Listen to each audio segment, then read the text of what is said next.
Hey everybody, welcome back to the Rideshare Hub. I'm Jacob Letman, and hey, thanks real quick to our 25,000 subscribers. You guys are awesome. Today, I got a great video for you. We're gonna do just an under the hood tutorial to go through a few things that you can check yourself so you don't always have to take your vehicle in to have it checked out by somebody else. So this is really good proactive knowledge for you to be able to just understand more what's under your hood. Also, a good resource is always just to look at YouTube and Google search, videos on how-to videos for your specific make and model vehicle.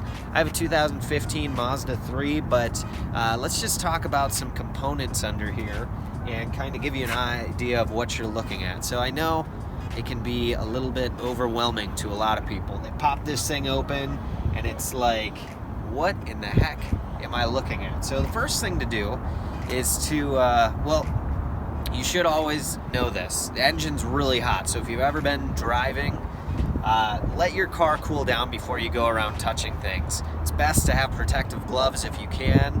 I've got this rag here. I always carry a bunch of extra rags to do stuff under my hood. My car's been cooled off for a while. I haven't been driving a lot, so it's cool to touch. But the first thing is to come in here and take a look just to find our engine compartment, right? Which is the big block. That's the thing that powers our vehicle. And what can we check under the engine? Well, first of all, you'd look for this little yellow knob, and that's universal sign for your oil reservoir. So that is, your oil is the blood, the lifeblood, the fluid that makes your vehicle tick. So you want to, first of all, make sure that you're never letting your oil changes go too long. So conventional cars, vehicles that use standard oil, usually about 3,000 miles. You could probably get away with about 5,000, but again, they're so cheap, just keep on top of it.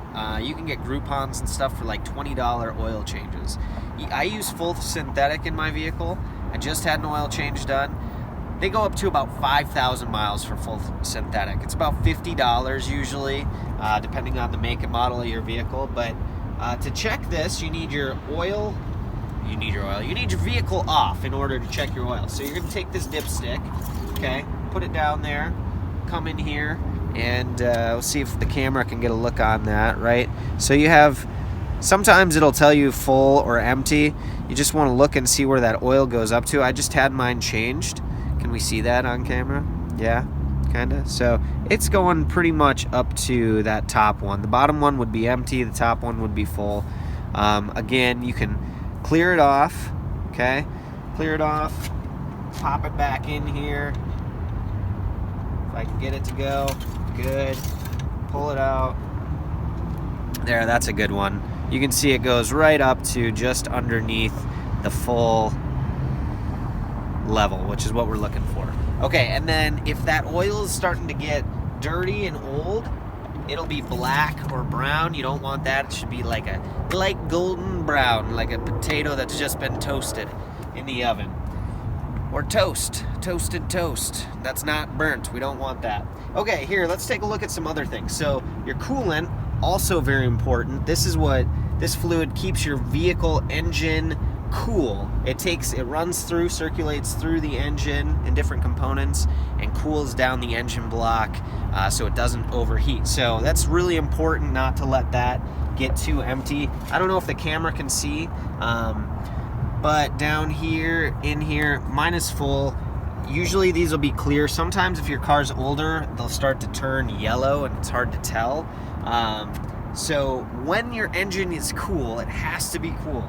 It cannot be hot, otherwise it's under pressure. It can spray out of there and burn you. When it's cool, you can pop the top here and look down and kind of see how much coolant's in there. Mine is full right now, but again, we'll make sure that is very, very cool. It's got to be cold even before you pop that off. All right, windshield wiper fluid, right? That's a pretty basic one. A lot of cars will have an alert when it's empty. One pro tip on that you should know, depending on what area you live in. I live in Phoenix, so the windshield wiper fluid that's stocked in most stores is going to be for warmer weather. So if you're traveling somewhere cool, you want to empty out that whole reservoir and make sure you're getting fluid that can be below freezing temperatures. I had a windshield wiper fluid reservoir crack on me one time because I had the wrong windshield wiper fluid in it. Anyway, all right, let's continue on. So again, all engines will look different, but here's what you can do. If you find your engine, then you'll be able to find different components that come off of it. So here, right, we've got this big kind of hose coming off of the engine, and this is going to go into where our air filter is. So this is something that when you get an oil change, they'll want to charge you usually like 20, 25, 30, 40 bucks to change. It's usually they're like $15, maybe $20, depending on your vehicle. And they're usually easy to change. So again, YouTube University, Google that. But here, this is the intake. So oxygen is pulled into the engine right here, but it goes through the air filter first. This is really easy. I can just pop these tabs off and pull it up, and you can see the air filter in there. Now, another pro tip, so that easily comes out, right? It just comes out, replace it. That's another thing not to neglect on your vehicle, for sure. You want to make sure you're keeping up with that. And the reason being is because if it's overly dirty, the performance of your vehicle is going to go down, just like the oil changes. You'll lose your good fuel efficiency, so miles per gallon will go down. You'll be spending too much on fuel. A pro tip, all right? My girlfriend Abby, who's recording this, her and I do this. We keep notes in our cell phones, and we update them anytime we do any vehicle maintenance. So oil changes, air filters, new tires, new brakes, all that stuff. Put the dates and also the mileage on your vehicle when you're changing those out so that you can keep track of what you've done on your vehicle. All right, the battery here, right? That's pretty basic. People can see the battery. If you don't know what you're doing with the battery, then don't mess with it, right? We'll go with that. All right, so anyway, this is the battery. And then what else do we got going on here? You'll have some sort of power steering fluid. We won't get into that. Another thing you can kind of check when your car is, when it's cool, you can check your hoses. These hoses, after a while, they start to get squishy, and that's usually when they need to be replaced. Mine are doing okay, but they could probably be replaced soon. There's a lot of them, right? I know it's kind of overwhelming looking through your vehicle. And also, I don't know if we can see this, but there's a belt down there. That's called the serpentine belt, and that's going to spin really fast when your vehicle is on. So right down here. And that's another thing that you want to pay attention to. If it's starting to go, you'll either hear a loud squeal or you'll see cracks on it. And those usually cost, I want to say like $150. It depends on how your engine's set up.